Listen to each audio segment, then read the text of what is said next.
A igreja diz o quê? Amém. Aleluia! Quando Jesus, versículo 12, quando Jesus ouviu que João tinha sido preso, se você chegou depois é Mateus, capítulo 4, a partir do versículo 12 até o 22. Quando Jesus ouviu que João tinha sido preso, voltou para a Galiléia. Saindo de Nazaré, foi viver em Cafarnaum, que ficava junto ao mar, na região de Zebulon e Naftali, para cumprir o que fora dito pelo profeta Isaías: terra de Zebulon e terra de Naftali, caminho do mar, da além do Jordão, Galiléia dos gentios. O povo que vivia nas trevas viu uma grande luz, sobre os que viviam na terra da sombra da morte raiou uma luz. Daí em diante Jesus começou a pregar: arrependam-se, pois o reino dos céus está próximo. Andando à beira do mar da Galiléia, Jesus viu dois irmãos, Simão, chamado Pedro, e seu irmão André. Ele estava lançando redes ao mar, pois eram pescadores.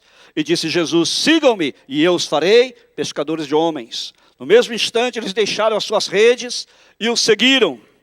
E no adiante viu dois outros irmãos, Tiago, filho de Zebedeu, e João, seu irmão. Eles estavam sentados num barco com seu pai Zebedeu, preparando as suas redes. Jesus os chamou, e eles, deixando imediatamente seu pai e o barco, o seguiram.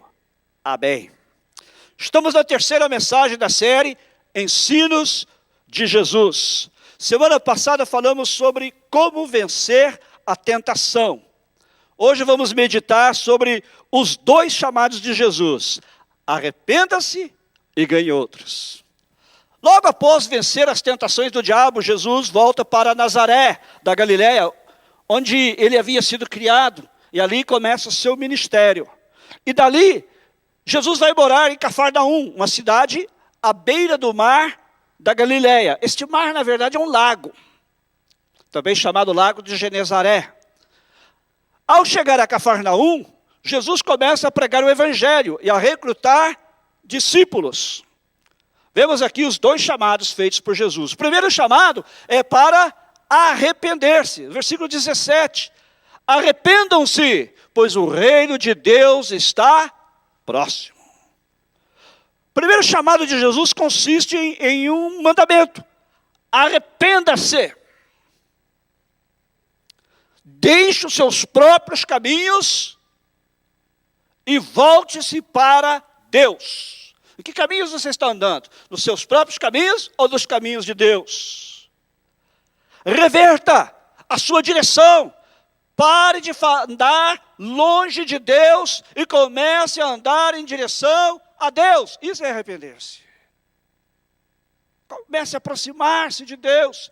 Este mandamento se torna urgente porque o reino de Deus está aqui. Ele foi inaugurado por Jesus Cristo. Ele não veio ainda na sua total manifestação, mas ele já está aqui. A eternidade invadiu o tempo. Deus invadiu a terra através de Jesus Cristo. E, portanto, é urgente que nós escolhemos o lado certo e a direção certa. Jesus disse: quem não está comigo é contra mim. Não há meio termo. Pois quem não está comigo, ajunta. Quem está comigo, ajunta, mas quem não está comigo, espalha. Não há meio termo. Ou você está com Jesus, ou você está sem Ele. Eu sou de um estado, Minas Gerais, onde os políticos são conhecidos por estarem sempre em cima do muro. O político mineiro, ele sempre vê o que os outros vão decidir primeiro, para depois ele tomar a decisão dele. Isso é famoso lá em Minas. Mas com Jesus não tem em cima do muro. Você tem que decidir se você está do lado certo ou do lado errado. Não tem meio termo. Se você está com Ele ou você não está com Ele. Se você ajunta com Ele ou se você espalha.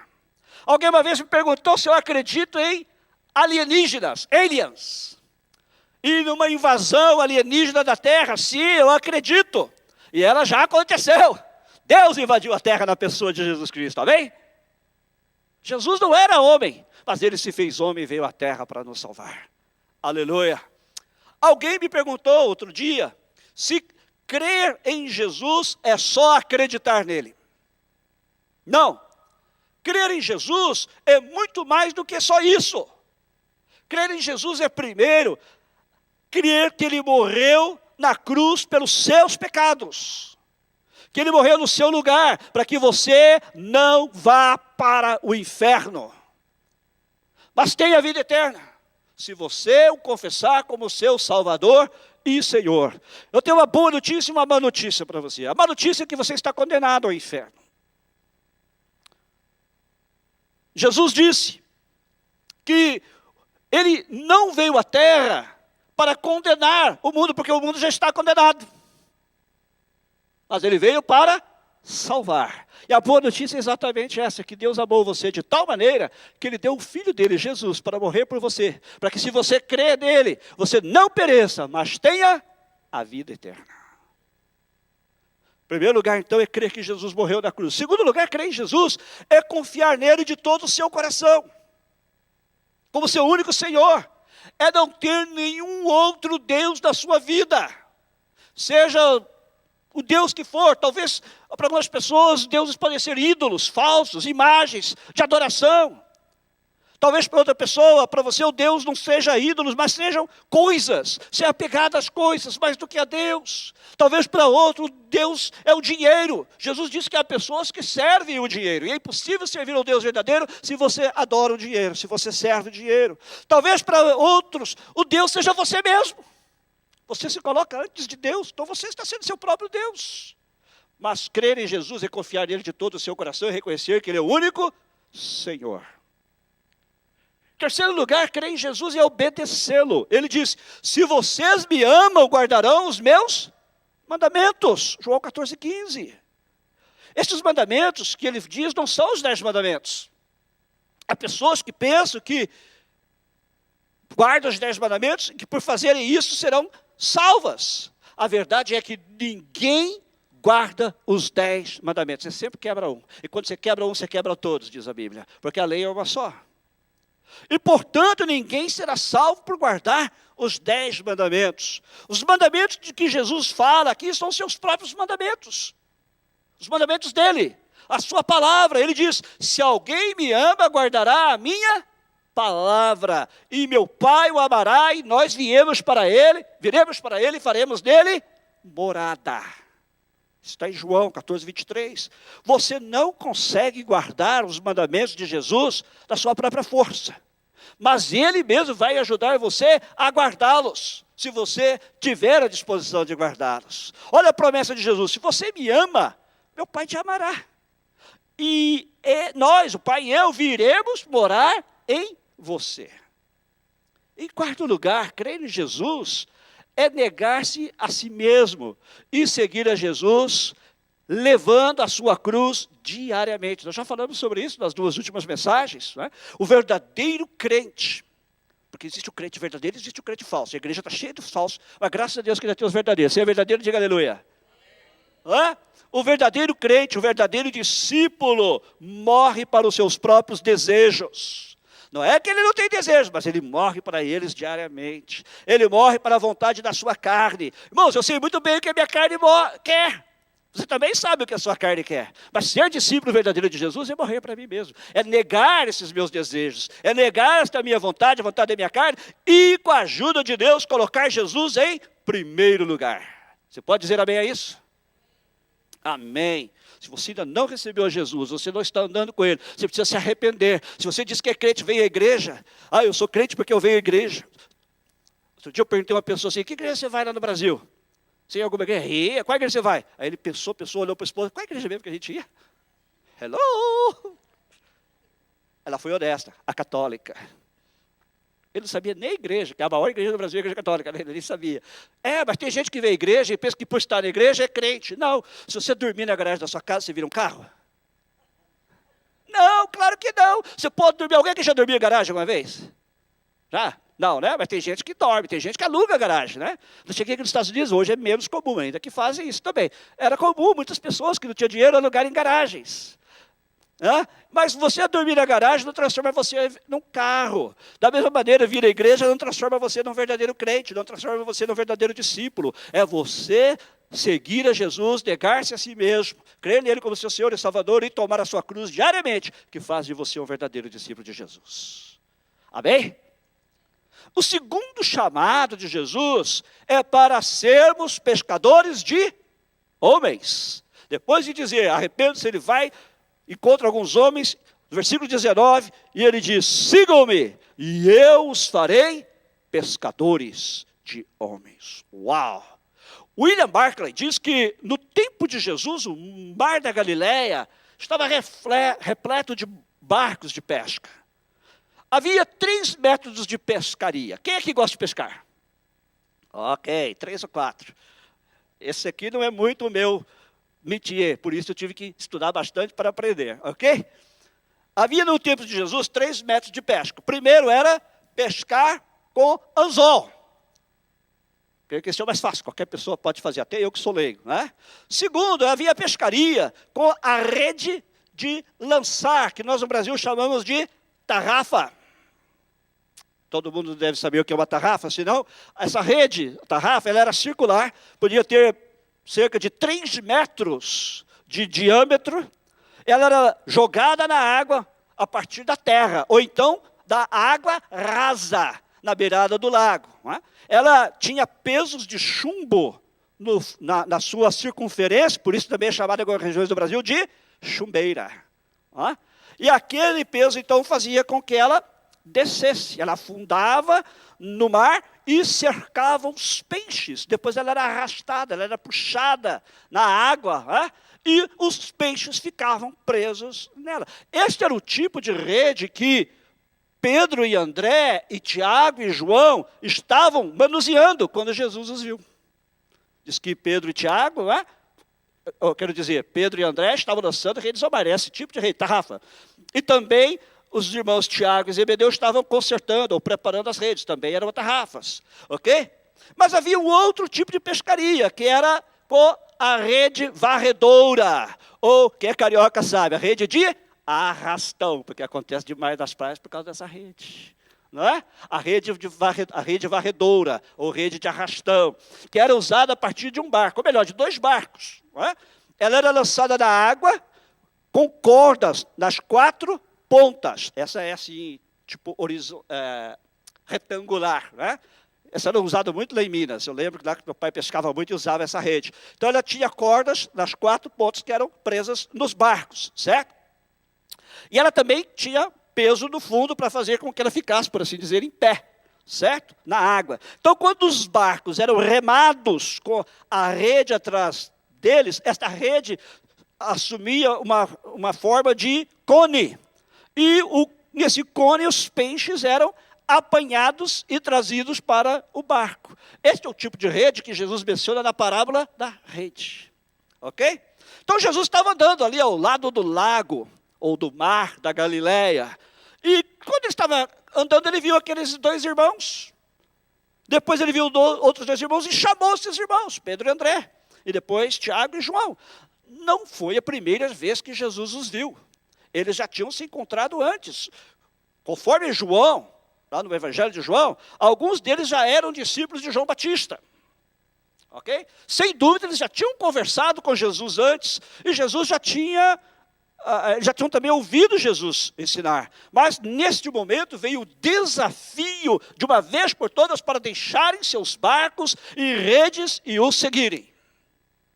Jesus chamou estes pescadores para segui-lo. É interessante notar que tipo de homens esses pescadores eram. Eles não eram homens de grande cultura. Eles também não eram homens de influência, nem de riqueza, nem de um grande background social. Eles não eram pobres também. Eles eram gente trabalhadora, simples, sem nenhum grande background. E certamente alguém poderia ter dito, esses homens não tinham um grande futuro. Gente, é gente assim que Jesus procura. Jesus não está interessado no seu background, ele não despreza o seu background. Mas ele não está preocupado se você tem um grande background, se você é reconhecido, se você tem posição social, se você tem status, se você tem dinheiro, se você tem diploma. Isso para Jesus não é importante. Tudo que Jesus quer é que nós nos disponhamos a segui-lo. É tudo que ele quer que nós façamos como aqueles 4 homens. Primeiro os 2 irmãos que lançaram as redes lá para o lado e foram, deixaram a pescaria e foram. E como os outros 2 irmãos estavam lá consertando a rede com seu pai, estavam trabalhando com o pai, deixaram a rede e o pai para seguir a Jesus. É isso que Jesus quer, gente comum. Gente que se disponha a segui-lo, a fazer a vontade dele. E foi estes homens comuns que Jesus escolheu. Tudo que Jesus precisa é gente comum, que se entregue a Ele. Tudo que Jesus precisa é gente como você e eu, que se entregue totalmente a Ele. E Ele pode fazer qualquer coisa com gente assim, que se renda inteiramente a Ele. E estes homens eram pescadores. Já foi indicado por entendidos do assunto que o bom pescador precisa possuir estas qualidades que eu vou mencionar, que vão torná-lo um bom pescador de homens. Primeira qualidade, se você é um bom pescador. O pescador precisa ter paciência. Ele precisa aprender a esperar pacientemente até o peixe morder a isca. Se ele é como eu, impaciente e com pressa, ele nunca vai ser um pescador. Se você já pescou, você sabe. Com anzol, é assim, você tem que ficar lá esperando. Outro dia, Cristina e eu estávamos assistindo a um programa, não vou dizer qual é, mas as pessoas que sobrevivem na selva, com poucos recursos, elas tinham que pescar para se manter, para sobreviver. E a dificuldade que é você esperar o peixe passar no ponto certo para você poder fisgá-lo, né? Eu jamais teria paciência para isso. Mas o bom pescador de homens precisa ter paciência.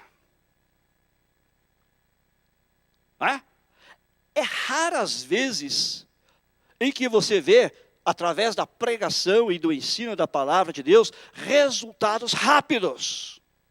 Nós precisamos aprender a esperar.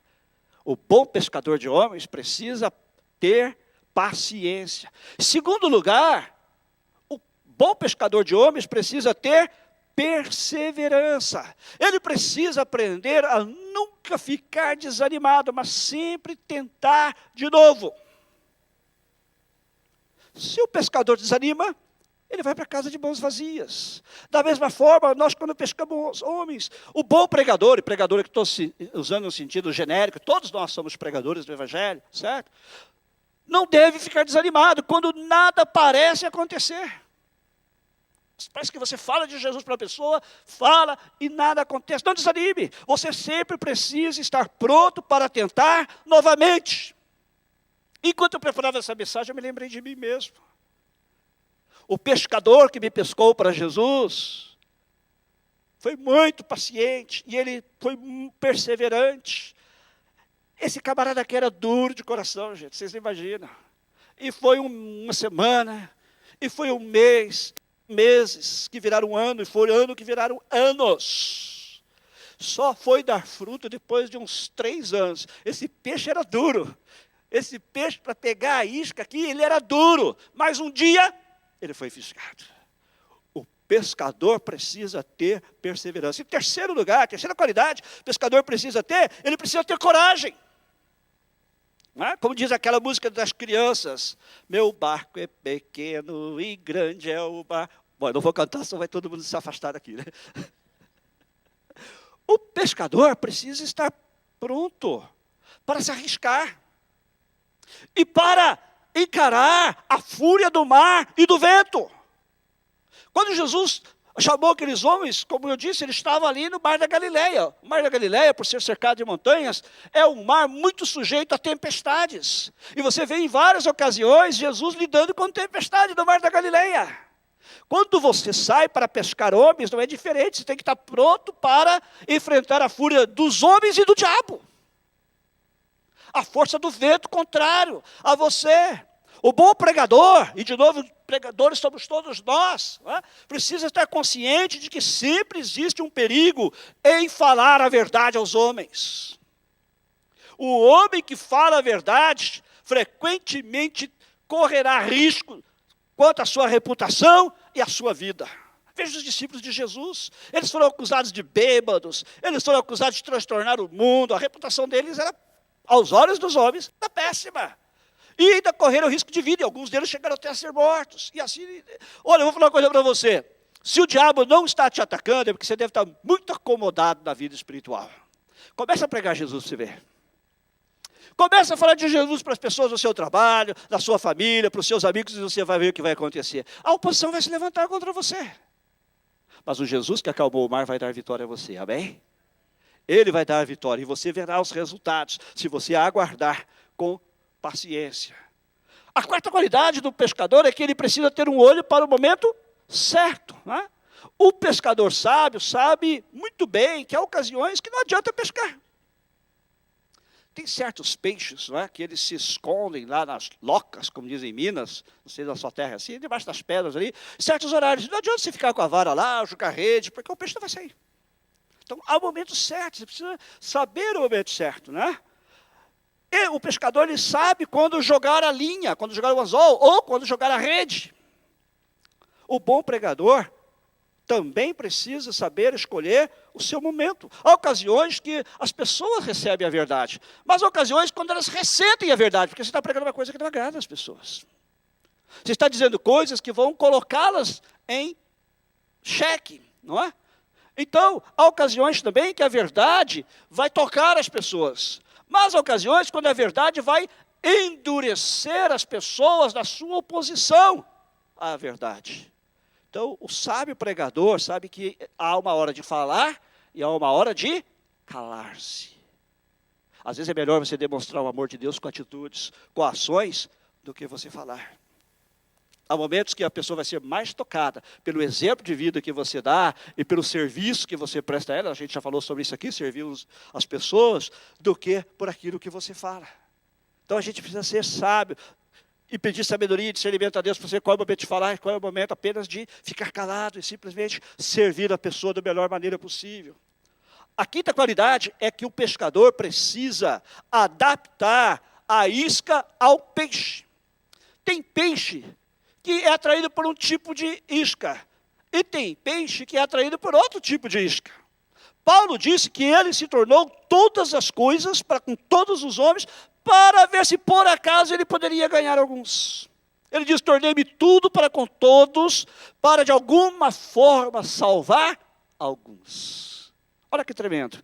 Então, o pregador sábio sabe que nem sempre a mesma abordagem vai funcionar com todas as pessoas, né? Você tem que se adaptar ao tipo de pessoa com quem você está conversando. Ontem, no nosso workshop de evangelismo, uma das coisas que nós aprendemos foi isso.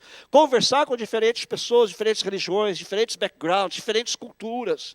Nem sempre você pode ter a mesma abordagem. Veja o exemplo de Jesus. Jesus falou com Nicodemos, que era um religioso de uma maneira. Mas quando ele conversou com a mulher samaritana, ele conversou de outra. Com Nicodemos, ele começou a falar logo de religião, porque Nicodemos entrou em assunto de religião.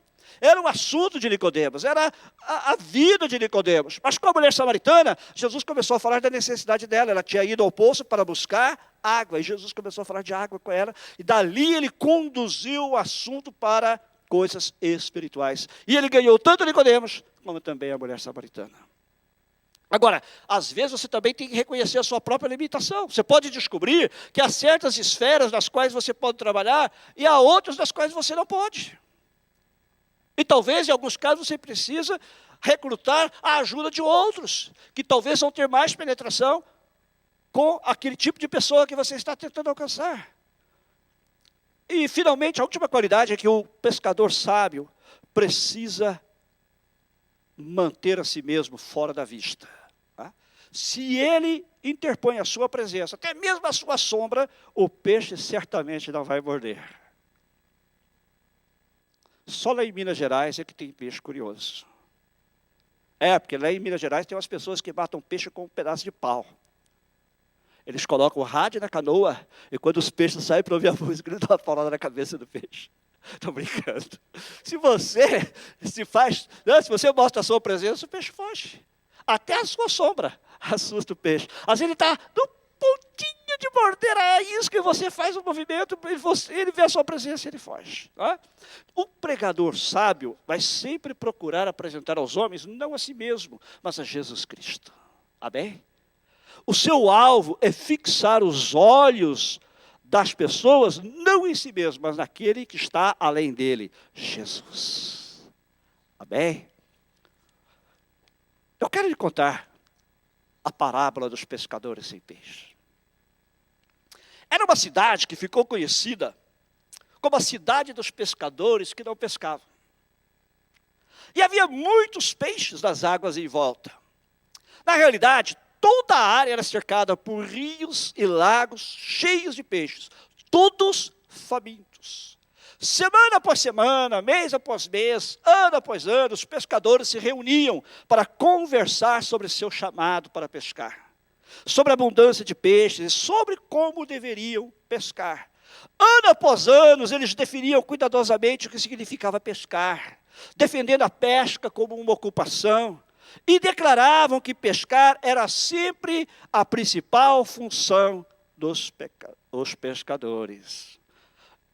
Eles construíram grandes centros de treinamento, caros e elaborados, cujo propósito principal era ensinar pescadores a pescar. Entretanto, uma coisa eles não faziam: eles não pescavam. Ao longo dos anos, cursos foram oferecidos sobre a necessidade de pescar, a natureza da pesca, onde encontrar a pesca, a classificação da pesca e as reações psicológicas do peixe. Aqueles que ensinavam tinham doutorado em piscicultura, ou se você preferir, psicologia. Mas os professores não pescavam. Eles apenas ensinavam a pescar. Ano após ano, depois de um treinamento entediante, muitos se formavam e recebiam sua licença de pesca. Depois de uma reunião importante sobre a necessidade de pescar, um jovem aluno saiu da reunião e foi pescar. No dia seguinte, ele contou que ele pescou 2 peixes consideráveis. Ele foi premiado por sua pesca excelente e convidado a visitar todas as principais reuniões para contar como ele pescara os 2 grandes peixes. Então, ele largou a pesca para ter tempo para contar as suas experiências para os outros pescadores. Ele também foi colocado na diretoria geral dos pescadores, por causa da sua experiência notável. É verdade que muitos pescadores eram realmente sinceros, e realmente estavam se sacrificando e passando por todo tipo de dificuldades. Eles tinham de sofrer a zombaria, imagine você, eles tinham de sofrer a zombaria de alguns que os acusavam de ser pescadores que nunca pescavam. Além do mais, eles não estavam seguindo o mestre que disse: sigam-me, e eu os farei pescadores de homens. Imagine você, alguns deles ficaram magoados, quando um dia alguém se colocou à sua frente e sugeriu que aqueles que não pegavam peixes não eram realmente pescadores, independente do quanto diziam ser. Será que alguém é pescador se ano após ano nunca pega um peixe?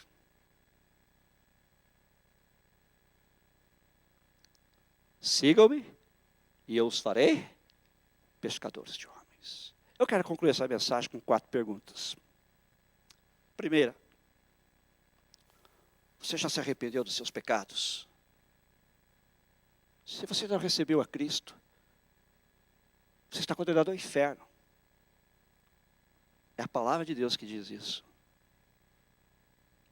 Mas Jesus veio dizendo para você se arrepender, para você deixar seus próprios caminhos e seguir os caminhos dele.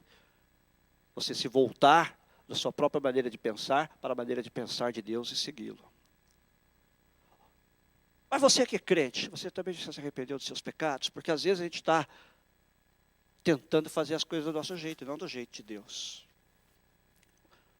Hoje tivemos uma reunião do louvor e a líder do louvor, Gisele, falou uma coisa muito importante. Quando a gente vem aqui no domingo, não se trata de eu, trata-se de Deus. Quando a gente vem aqui, a gente vem para adorar. E quando a gente vai louvar o Senhor com os nossos cânticos, o centro do nosso cântico deve ser Deus. Só que alguns de nós sabem o que a gente faz? Isso aqui não foi ela que falou. A gente pega a palavra Deus e corta o D e corta o S. Tudo eu quero de volta o que é meu. Olha, se Deus resolver te dar de volta o que é seu, você está perdido.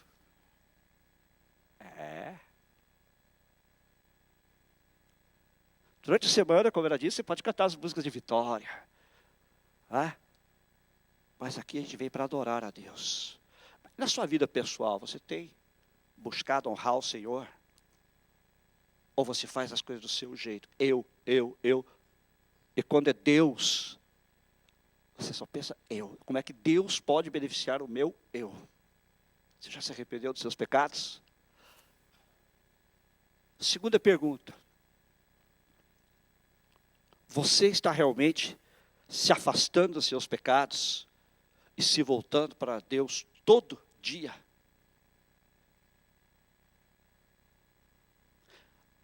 Quase todas as vezes quando a Bíblia diz arrependei-vos, ela também diz convertei-vos.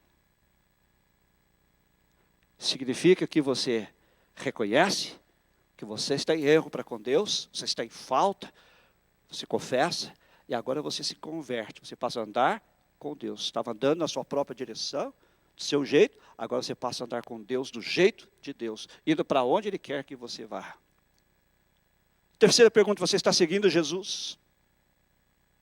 Eu disse, não basta vir à igreja, você tem que todo dia seguir Jesus, tomando a sua cruz diariamente, morrendo para os seus próprios desejos, negando-se a si mesmo.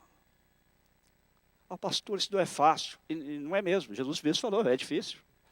Pensem em vocês que eu vim trazer coisa fácil. Eu vim trazer espada. Eu vim causar guerra. Eu vim causar divisão. Às vezes na nossa própria família. Porque decidimos seguir a Jesus, passamos a ser perseguidos. Passamos a ser incompreendidos. Mas esse é o preço da salvação. O preço foi pago por Jesus na cruz. Mas para você se apossar do reino de Deus, Jesus diz que você tem que ser um valente, você tem que quebrar, você tem que tomar posse violentamente. Ou seja, você tem que tomar, seguindo Jesus sem hesitação, seguindo Jesus segundo os pensamentos. Você está seguindo Jesus? E a quarta e última pergunta, você é um pescador de homens? Não é tão difícil ser um pescador de homens. Vou mostrar como não é difícil. Vem aqui, por favor, irmã. Nelci pediu para compartilhar algo que tem a ver com a mensagem de hoje. E eu quero que ela agora compartilhe com vocês. Boa noite, irmãos. Eu vou contar uma história para vocês. Eu já pedi autorização para o dono da história, para poder contar. Há muitos anos atrás, Deus colocou no coração de um homem que está aqui na igreja hoje, dele fazer missões, mas para ele fazer missões, ele teve que sair lá da terra dele, Manaus, eu creio, para vir para os Estados Unidos aprender a pilotar avião, para poder voltar para o Brasil como missionário e levar os pastores dos Estados Unidos que estavam lá como missionários, para evangelizar as pessoas que estavam na beira dos rios lá, que é difícil acesso com barco e essas coisas. Então, ele veio para cá para aprender a pilotar avião, para ser missionário lá no Brasil. Só que alguma coisa aconteceu, eu não sei a história direito, a missão acabou, mas Deus, como tudo que Deus faz é perfeito, é bom, é agradável, ele acabou ficando aqui nos Estados Unidos. E Deus providenciou que ele ficasse por aqui, providenciou que ele tivesse o seu próprio negócio, que ele prosperasse na vida como missionário. Aquela missão não funcionou, mas como Deus faz tudo certo, ele acabou tendo o seu próprio negócio, e nesse negócio dele chega uma branquela do Brasil e precisa trabalhar. Ele me contratou e ele fez o que a gente aprendeu na célula. Primeiro ele me contratou, depois ele ganhou a minha amizade, depois ele falou de Jesus e depois ele me deu carona para vir para a igreja. Ele fez tudo que a gente aprendeu nas células esses últimos dias. E ele fazendo isso, pastor, eu fui dura que nem o senhor, foi 3 anos também, coitadinho, ele sofreu lá, ele ficou com aquela vara lá todos os domingos, eu não sabia disso, ele vinha na igreja, no culto, ia lá fechar o restaurante, já todo mundo deve saber que é o César, né? Ele ia lá depois do culto, né, cheio da unção que ele vinha aqui receber, da palavra do Senhor, ia lá pescar eu na porta do restaurante. E um dia ele me convenceu. Não foi fácil, eu sou mais dura que o senhor, pastor, eu sou alemão, então já viu, né? E ele me trouxe para cá, primeiro domingo, segundo domingo, no terceiro domingo ele me disse, Nelci, hoje eu não vou poder ir para a igreja. Eu falei, não se preocupa não, já sei o caminho, e hoje eu estou aqui. Quando o César fez isso comigo, pescando, falando mansamente todos os domingos. Era todos os domingos, gente. Ele não ganhou só eu para o Senhor. Ele ganhou a minha casa e agora ele está ganhando uma célula também. Porque a semente que ele plantou em mim está germinando. E eu creio pela fé que eu vou, através de mim, Deus vai alcançar não só a pessoa da célula, meu marido, mas também a minha família que não conhece o Senhor. Então, o meu desafio para vocês hoje, nessa noite, é deixar uma mensagem. Invista em um missionário. A igreja tem vários missionários que precisam de ajuda financeira. Invista todo mês, o pouquinho que você dá para um missionário, gente, vale a pena. Porque se não tivesse investido na vida do César, aqueles pastores lá, não faz muito tempo, faz pouco tempo, porque a gente está novinho. Eu não estaria aqui hoje dando esse testemunho, irmãos. Deus não teria mudado a minha vida, não teria mudado a minha casa. E eu me emociono pensar nisso, porque se ele não tivesse sido insistente, persistente e me tirado de um lugar, se vamos, eu te levo, vamos comigo, eu não estaria aqui hoje. E eu não sei onde eu estaria hoje. Amém? Então essa é a minha mensagem. Com o pouco que você tem, invista em um missionário. Eu e o Pi já temos o nosso missionário que a gente, dentro das nossas possibilidades, todo mês a gente dá um pouquinho para ajudar ele, porque eu sei